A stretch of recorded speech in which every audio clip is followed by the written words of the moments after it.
The quarterfinals, well, the first day of the quarterfinals of the NBA's in-season tournament are done. We're going to look at those two games. We're going to look at waiver wire trends and news right across fantasy basketball. Michael Bolton. Thanks, Josh. It's Michael Bolton here, and it's time for another episode of the Locked On Fantasy Basketball Podcast. Let's get to it. Let's get to it, indeed. You are Locked On Fantasy Basketball, your daily fantasy basketball podcast, part of the Locked On Podcast Network.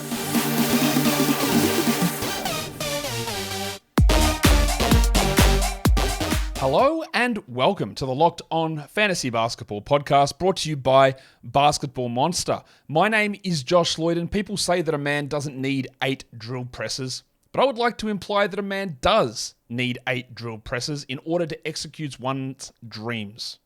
I'm also the lead fantasy analyst at basketballmonster.com. You can find me on Twitter as always, at redrock_bball, on TikTok at redrock_bball, and on Instagram at Locked On Fantasy Basketball. Today's episode is brought to you by Game Time. Download the Game Time app, create an account, and use the code Locked On NBA for $20 off your first purchase. Thank you also for making Locked On Fantasy Basketball your first listen every day. We are free. We are available on all platforms. Hey, hit subscribe if you're on YouTube. We are almost at 70,000, and that's what I want to get to. So we've got about 700 to go. Hit subscribe. Let's get to 70K. NBA in-season tournament. Now, I am recording this, this part of the show I'm recording here. It's after the first game. So I can't tell you the results of the two games until the second one finishes. But you will know that by the time you listen to this show. So congratulations to the team that won the second game, which I'll talk about later. But the first game was amazing. What a turnaround by the Indiana Pacers. We'll talk about that more later on again. I find it very, very hard for anybody to remain a hater of the in-season tournament. I find it very hard. If you do hate it, hey, tell me in the comments. Drop it down below. I don't know why, but I'd be interested to hear your arguments and hear what you got to say. It has been, to me, an absolute resounding success, and that's great. We love resounding successes here on the channel. I don't expect that this show is going to be particularly long. There are only 2 games on. There's not a bunch of stuff we've got to cover, but we are going to cover what we do need to cover. That's what we do in this part of... Did I even hit that daily recap stinger already? I never know. But what we are doing is recapping the action from Monday. So let's look at some news that has dropped. We've got some returns. Kelly Oubre is coming back on Wednesday. Anfernee Simons might be back on Wednesday. Tyler Hero could be back this week, I guess. A lot of players returning really soon. Most of the Lakers guys are back. The only one we got bad news on was Bradley Beal. Well, not even bad news, just not positive news. Where Beal still is dealing with his back problem. We don't have a timetable. I'm still thinking another week or 2 for Beal at least. And I think it's going to be an ongoing problem, which is unfortunate. Unfortunate for us. We had have known that it was happening before the season. But all these other guys coming back. So Simons returning will end up, in the end, killing Brogdon's value off. It'll probably impact Sharp. You don't do anything with that. You don't drop these guys at this point, but that'll happen. Hero returning is going to hurt Duncan Robinson. It's going to kill his value. It's going to probably kill Kyle Lowry. It's going to probably kill Jaime Jaquez. And it's going to probably kill Joshua Richardson. But wait until that happens, until we find out. That's where we're at. So Oubre, which will also kill Batum's value and probably Covington's value. Well, not probably, definitely Covington's value. So Oubre, Hero, Simons, all ready to return. And the interesting thing with those 3 names is they are all high volume usage players. Not to say they're all the same level of player or the same type of player, but they're all guys that rely upon usage. So that has a big trickle-down effect on a lot of guys. They'll take minutes, more so in Oubre's case, but Simons will take ball handling and shot attempts, and Hero will take ball handling and shot attempts as well when they return. Going to be a lot of trickle downs. As I said, with Beal, we still don't have that timetable, which is really frustrating. But we talked about that on the injury update show earlier on today. An estimated return for Bealo.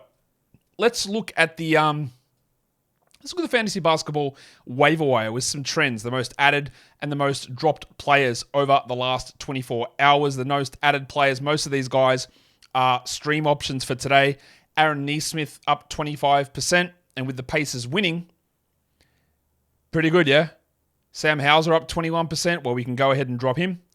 Pat Williams up 13%. Yes, they only play on Wednesday, Friday, the Bulls, but he is more of a long-term hold. And that's the same with Killian Hayes, who I do think it does appear that Bogdanovic is, amazingly, going to replace Isaiah Stewart. So Hayes is actually a go at the moment. I don't know how, but it is happening, and we can use Hayes in 12-team leagues. Ben Mathurin up 11%. a W add that is as well because they'll play on Thursday. The other one there is Malik Monk up 10%, which I couldn't believe that he was available in that many leagues to be added, but he was, and he has been added. Now, I can't tell you whether that's going to be a huge W or not, just in terms of long-term for the week, because at the time of me recording this part, the Kings-Pelicans game is still going on. But it is a good move. Now, what this brings us to the discussion about what do you do with a Neesmith? What do you do with a Mathurin? What do you do with a Monk, with a Toppin? Whoever it is that you added on for Monday's game, and then their team won. Because now we know that the Pacers will be playing on Thursday. The Celtics will not. It's if you had Horford, if you had Hauser or Pritchard, you drop them, right? You wouldn't use those guys on Friday. Porzingis is probably back on Friday anyway. So you can move on from those players to open up more streaming spots. That's easy to do. But what do you do with a Neesmith scenario? I think it would depend. Like if Leaky Beasley or Josh Hart, is of Grayson Allen, Eric Gordon, if these guys are available, I would add them and drop Neesmith. I would add them for Tuesday because this is my thinking. You have a potential with Gordon, Allen, Beasley, Hart. You have a potential to get 2 games out of them.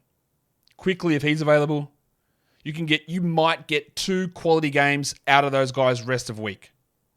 Whereas with Neesmith, you are guaranteed only 1 quality game. So if you make the move and drop Neesmith and add one of those other players, like the worst case scenario there is if that happens, is that you still get 1 game.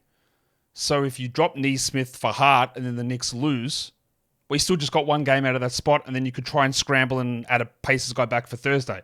But you're not at a net loss. So if it's one of those good options for Tuesday, then yes, you absolutely drop a Pacers guy. Or again, if we're talking about whoever wins Kings-Pelicans, then you can do that to get one of those high-value guys who might give you 2 on Tuesday. But if you're dropping Neesmith or Toppin, I'm just going to keep using Pacers as an example, Mathurin. If you're dropping these guys for someone who plays on Tuesday, let's say it's Marjon Beauchamp or it's Drew Eubanks is an iffy one, but what about like Josh Okogie? There's a chance that Beauchamp plays 2 games. There is a chance. But is 2 games of Marjon Beauchamp, like, is it better than 1 game of Aaron Neesmith? Don't think so. Could it be worse than 1 game of Aaron Neesmith? And the other thing is you got a chance that it's only 1 game of Marjon Beauchamp. So it is really going to depend. If it is one of those guys, a Josh Hart, a Malik Beasley, Grayson Allen, Eric Gordon, Drew Eubanks, Cam Reddish probably, I would be okay dropping those Pacers players, even though you know they will play on Thursday. But again, your worst case scenario is you just get 1 game on Tuesday instead of 1 game on Thursday. The problem is if you drop them for someone significantly worse, with maybe a chance that guy plays 2, but also maybe a chance they don't, and it's not worth it. I hope that makes sense. So just because the Pacers won, you don't have to hold the streamers. You can in some scenarios, but you don't have to. I wouldn't drop for a campaign. I wouldn't drop probably for Quentin Grimes, honestly. 2 games of Grimes is probably worse than 1 game of Neesmith, Mathurin, but it might not be. Because what if Grimes plays 40 minutes in 2 games? But there's also the downside risk of him playing 1 game and playing 16 minutes. So that's going to depend. And again, I hope that makes a lot of sense. The most dropped players off the waiver wire. Let's see how we agree with these ones. Number 1 is Jaden Ivey, down 16%. I think a little bit short-sighted. Again, if he's your worst player and you desperately need to get games in this week, fine, whatever. He didn't play very well, but I just think there is so much with the Pistons that makes no sense, and at some point it gets straightened out. Maybe. I wouldn't have dropped him. But I would have dropped David Roddy, who's down 9%. No reason to roster him. Karis LeVert, yep, he's okay to move on from. Josh Richardson, fine to move on from him as well. Goga Badadze, interesting. Wendell's probably not back this week, probably next week. But I get it. Like, Goga is okay to move on from to get more streaming spots in. That's totally reasonable. And same with Isaiah Joe, who's just a streaming level player as well. So they were all down between 9 to 7% outside of Ivy down 16%. I would have held Ivy much like I would hold Asar Thompson for now until we just get a little bit more data in to see exactly. Do you say data or data? I don't say data. Just, yeah, what do you say? I don't know. Yeah, I don't know what you guys say. Sometimes I get confused with words. Like, do you say envelope or envelope? I think I say envelope. Complete tangent. That's fine. I think most of those drops do make a fair bit of sense. Today's episode is brought to you by FanDuel Sportsbook. The weather, it's getting chilly, but we can warm ourselves up with FanDuel's offers because they're great. The offers are hot, in fact. If you are a new customer, you can get $150 in bonus bets with any winning $5 moneyline bet. That's $150 if your team wins. So if you've been thinking about joining FanDuel, there's never been a better time to get in on the action. The app is so easy to use and so many different bet types, parlays, totals, spreads, over-unders, player props, futures. It is all there over at FanDuel, and have a crack at the semi-final games or even tomorrow's quarterfinal games for the NBA's in-season tournament. So go to FanDuel.com/lockedon and get ready to crown an inaugural NBA in-season tournament winner with FanDuel, an official partner of the NFL. And don't forget to gamble responsibly. Okay, that's all the news. That's the waiver wire trends. Let's break down a game because this was a wild one. The Pacers and the Celtics. The Pacers didn't really do it with offense. It was 122-112. Indiana beats Boston. Boston was up decently big, or size enough of a margin in the third quarter, and then things just flipped. And Haliburton went crazy. Didn't he score or assist on like 19 consecutive points? In the first quarter, he got pulled after about 4 minutes to take a breather coming back from his illness. Haliburton ended up playing a ton of minutes, and this was just a huge, huge victory. We'll talk about Boston first. Good game from Jaylen Brown. 30 points on 61% with 9 rebounds and 2 blocks on 31 minutes, but the minutes are a little confusing. The Celtics, and I didn't know how they'd run this, the Celtics didn't push the minutes big into like playoff type rotations. 31 minutes from Jaylen Brown is pretty low. To be fair, he did foul out in that time. But still, like, we only had 37 from Tatum, 36 from White. That's the same minutes they play in the regular season anyway. Derek had 18, 4, and 8, while Tatum had 32, 12, and 6. Was bad from the line, 4 of 7, but otherwise some pretty good numbers there. And Al Horford didn't quite do Al Horford things, but wasn't far off Al Horford things. Only 2 points, which can happen. 7 rebounds, 4 assists, and a block. Now, it does appear that Kristaps Porzingis will be back for the next game, which is now Friday, a 13-game day. So even if Porzingis does not return, is Al Horford going to be playable for you on Friday? And the answer is probably no. Therefore, the answer is to the question of whether I drop Al Horford is probably yes in standard formats. 38 minutes for Drew Holiday, 9 points on 9 shots is pretty rough. A steal and a block, 6 rebounds and 3 assists. He was sort of grabbing his knee towards the end, so just pay attention to that. While Slam and Sammy Hauser had 15 points with 5 threes in 23 minutes. One of the best three-point streamers, him and Isaiah Joe. When you're looking for threes, you stream those guys in. Another example, this happens every year, of how you can find 2+ three-pointers guys on the waiver wire every single season. Many of them. Multiple. Tim Hardaway, another one. There's so many of these guys. Leaky Beasley. So prioritizing high threes guys, Buddy Hield, Michael Ponder Jr., in drafts is a bad idea. If there's a tiebreaker and the guy's value puts him there because of threes only, it's bad to get after them because you can find threes anywhere. They're everywhere. They're so abundant on the waiver wire. Cornette played 17 minutes. So the minutes have gone like K to Cornette, K to Cornette. I think it actually started with Cornette, whatever. So Cornette had 6 and 4 with a steal and 4 blocks. That's lovely. We love that. But they play Fridays, so you're not going to use him, so don't bother going and adding him. Peyton Pritchard scoreless in 15 minutes, so if he was added, you obviously do move on from there. Now, onto the Pacers side of things. Tyrese Haliburton was ridiculous. 40 minutes. They did pump the minutes up, and they really changed that rotation. 40 minutes for Haliburton, 26, 10, and 13, his first career triple-double. And everyone's reaction was, I cannot believe that's his first triple-double, but he is actually a really bad rebounder. That's why he's never had a triple-double. 26, 10, and 13 with 5 threes, 56 from the field. Only got to the line one time. One of the reasons I wasn't massively high on him as a draft prospect was like, okay, the shooting form looks weird, and I don't know when he ever gets to the line. It doesn't even matter. Like, he did all this. He had 20 usage. He controlled the game with 20% usage. It's why usage is also a little bit of a misleading stat, and true usage is a better indicator. But it is a little weird. Bud Hield. What an unbelievable game from Bud.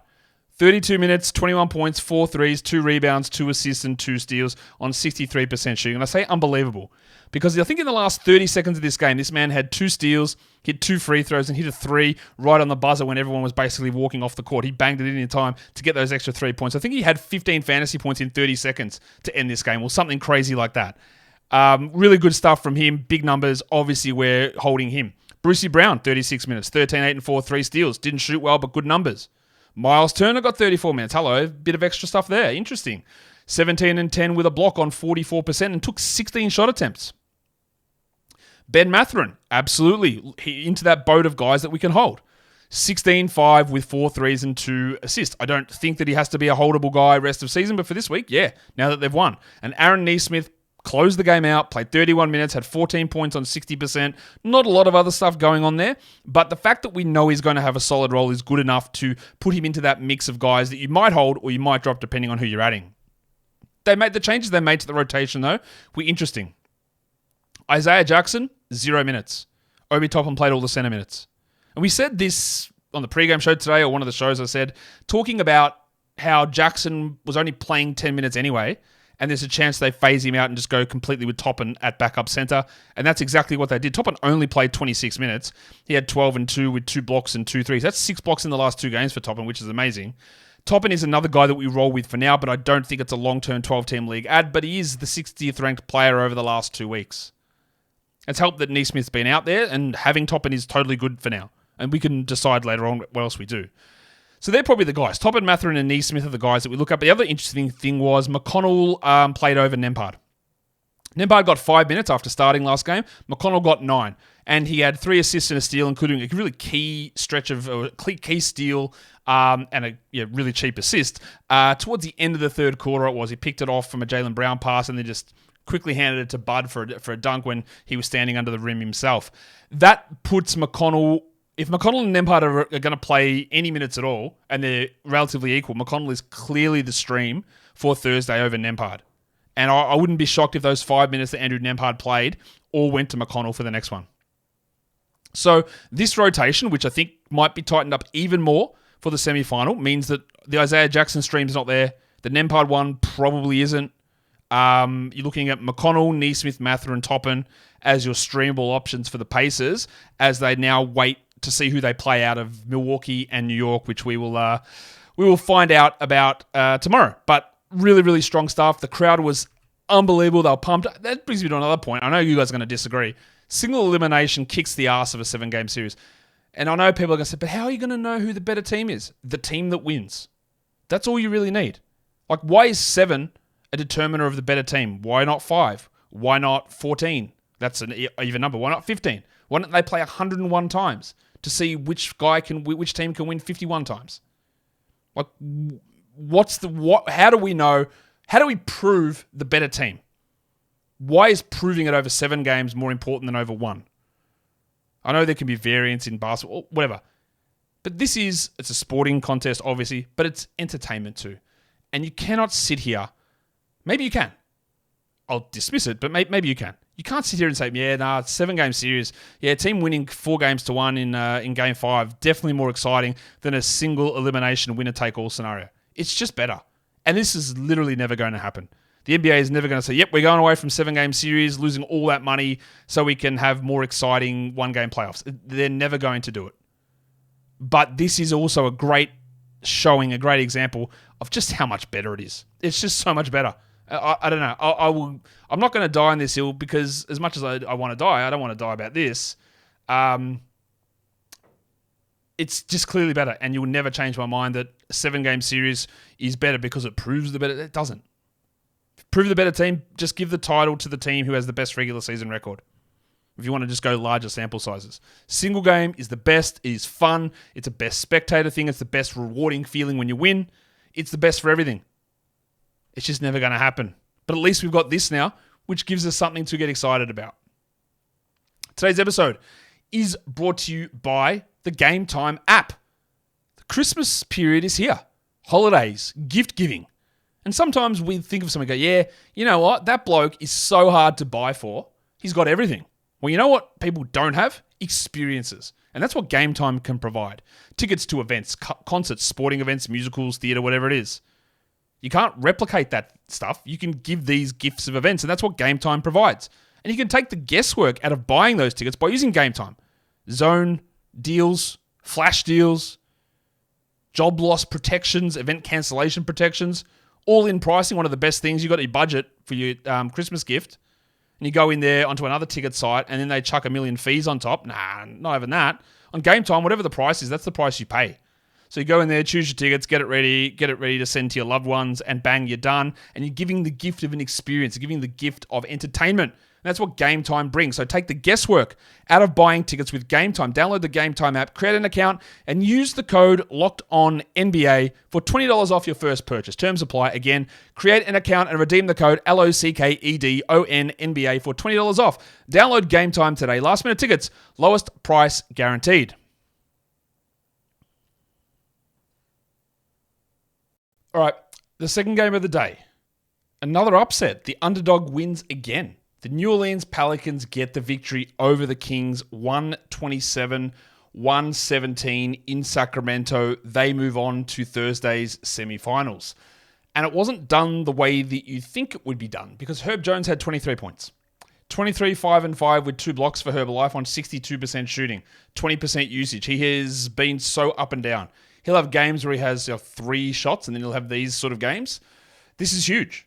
This is huge. I would take any top 70 guy back I could get in a trade, but he has honestly improved so much with his shooting. I'm still very skeptical of some of the stuff holding, but another big game from him. Much like Christian James McCollum, I'm skeptical there too. Now, I was watching to see where CJ's usage would be, and it was down, and I did think it would come down. 19 points? No, not even 19. 17 points in 36 minutes. 7 assists is great. But what I did think would come down is a bloke who's never generated steals or blocks in his career ever, has been doing it this season at double his career numbers, basically, and then had another 2 steals and 2 blocks here. I don't know what to make of this. Is CJ like an active steals and blocks legend now? I highly doubt it, but it's happening. I still think that there is an element of sell high on this with CJ just because I don't see how those defensive numbers can stick. There's no historical precedent for him doing this. But it's happening. So maybe it is him. I doubt it, but maybe it is. Ingram was great as well, 30 and 8 with 6 assists on great percentages. The interesting thing here is Zion was just well down. 28 minutes for Zion, 10 and 6. Now, he did have 6 assists. He did have 3 steals. He did shoot 63%, so still pretty good for a fantasy perspective. But this is why this team is so hard to figure out. Is that every game it seems like someone weird is seeing no usage. And today it was Zion at 19 usage. Why he should be running 27. That's why it's hard to gauge. Where does Herb sit? Where does CJ sit? Where does Trey Murphy sit? Or are they going to be just this good where they can just mix and match? It's possible too. Valanciunas had 18 and 11 with nothing else in 29 minutes, while Murphy played 30 off the bench. It's one of those lines where it looks great, and Trey is very much a splash player. Comes out, hits the threes, looks great. But he had 16, 2 and 1, which is not ideal. Missed one of his 2 free throws. Didn't have a steal. It's still really good. Obviously, we're must-rostering Trey Murphy, but there's just so much up and down here. Because of the way that the usage gets spread around, the minutes can get squished at times, there's going to be a lot of fluctuation, I think. What we do see, though, is that the 2 stream guys for Thursday are Jose Alvarado and Najee Marshall. Because Jordan Hawkins was out of the rotation, Cody Zeller played just 5 minutes, and Dyson Daniels played just 6 minutes. Now, getting 6 minutes from Daniels or 4 minutes from Zeller on Thursday is better than getting 0 minutes in a stream spot, for sure. But you're not prioritizing holding those guys over trying to grab someone tomorrow and when you can get 2 games out of them. But Alvarado's 18 minutes where he had 9 points and a big-time Richie Beno, 2 threes, 2 assists, 2 steals, and 2 blocks. And what else? Marshall played 13 minutes for 4 and 4. Good numbers from Alvarado, but he has made, as I said, Daniels and Hawkins completely irrelevant for fantasy. And they are clear drops after Thursday. Again, but you could drop them if you wanted to get somebody else in from tomorrow's games. On to the Kings. Sabonis was really, really strong. 26, 13, and 10, 2 steals and a block, 10 of 10 from the line, which you don't get from him very often, and 67 from the field, which has been lacking there as well. He was primed to turn it around, and he did. The problem is his old mate, De'Aaron Fox, stunk in terms of efficiency. 30 points in 40 minutes for Fox, 5 rebounds and 4 assists, but 40 from the field on 25 attempts is bad, and going, 9 of 13 from the line hurts as well. We talked a lot about unsustainability with Fox and percentages. That is hitting at the moment. Still good counting stats. Well, pretty good counting stats. Good points anyway. But the other stuff was a bit rough. The pencil Harrison Barnes. Barnesy. We can go ahead and jack him right off. 4 points in 34 minutes. He did have a 1-1, but we looked at him as an interesting guy to stream, hold because of the tournament. They don't play until Friday. You move on. Malik Monk. I don't think you move on. 21 points in 32 minutes, 5 threes, 5 assists, and 2 steals. He's playing at a really high level, and I think you want him on your team. Whereas Pants played 32 minutes, 12, 5, and 2. That's not must roster. To me, it's fine to have, it's fine to stream, it's fine to use, but I don't think that Herder must be just absolutely stapled onto your roster. I would move on and get somebody else in and then grab him again if he's available. What else happened here? Trey Lyles just 16 minutes, while Sasha Vezenkov played 6. Sort of out of the rotation in a playoff type scenario. But let's talk Keegan Murray for a second, because he continues to be like mid. I think you still do want to roster him, but 14 and 4, no steals, no blocks, 4 threes, low usage, shot the ball better, but had his back issue flare up. You know that I'm not the biggest Keegan Murray fan, so he's not massively away from what I expected him to do, but he's still decently away from it. There's still more, I think, that can come, but this supposed elevation to be the third guy, to be a guy that self-creates and does all this stuff, hasn't happened at all. And the shot's still got room to improve for Keegan, and I would hold him, but that I don't think he's necessarily a must-hold all season. I don't think so. But anyway, it was okay from him, but the Kings are out. They play again Friday.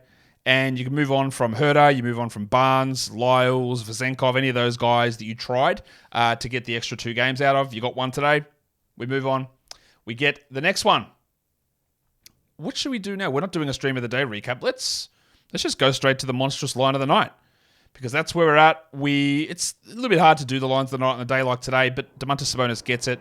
26, 13, and 10 with elite percentages. Your waiver wire line of the night. These aren't going to be lines that particularly enthrall you, I wouldn't have thought. It goes to the big fella in Boston, Luke Cornett, 6 points, 4 rebounds, and 4 blocks. But we absolutely don't do anything with that whatsoever. The young gun of the night, the best performer in their first or second year in the NBA. Weren't many options there, and one of them was Keegan Murray. He doesn't get it. It does go to Benedict Mathurin with 16 points, 5 rebounds, and 2 assists. And lastly, the dud of the night. It was actually hard to find a terrible performance. I could have thrown De'Aaron Fox in there because of the negative contribution he had in his percentages. I could have put Trey Murphy in there because outside of points and threes, he struggled in other areas and he actually was 1 of 2 from the line. But in the end, and this is not to say that he's bad by any stretch, it does go to Al Horford for having 2.7 rebounds, 4 assists, shooting 33 from the field and 1 of 2 from the line. And I do think in 12-team leagues with Porzingis likely to play on Friday, and we got 13 games on Friday, I don't think that you need Al Horford on your roster.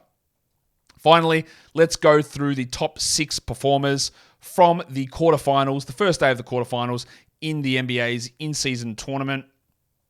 Let's look at the top 6 players. Number 1 was Sabonis, followed by Tyrese Haliburton. Irony? I don't know. That's probably not the right definition of irony, but interesting they're both there. Herb Jones at 3, Jaylen Brown at 4, CJ McCollum at 5, and Leaky Monk comes in at number 6.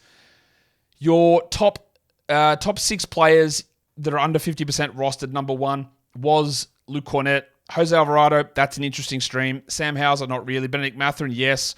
Aaron Nesmith, yes, with a little bit of value there. And then Najee Marshall, maybe, but I'd probably rather grab a Tuesday guy over Marshall than hold him through a 0-day tomorrow. But, yeah, he is at least in the rotation, and that's important. And then your top 6 players in fantasy points leagues from the games on Monday. Number 1 is Sabonis, followed by Haliburton, Tatum, Ingram, Jaylen Brown, and Herb Alife Jones. And that will do it for me today. The end of the in-season tournament quarterfinals Monday recap. Don't forget, if you are here on YouTube, you give it a subscribe because we're going to hit 70K actually. Hit the notification bell. Leave your comments down below as well, guys. We are done here. Thank you so much for listening, everyone. See ya.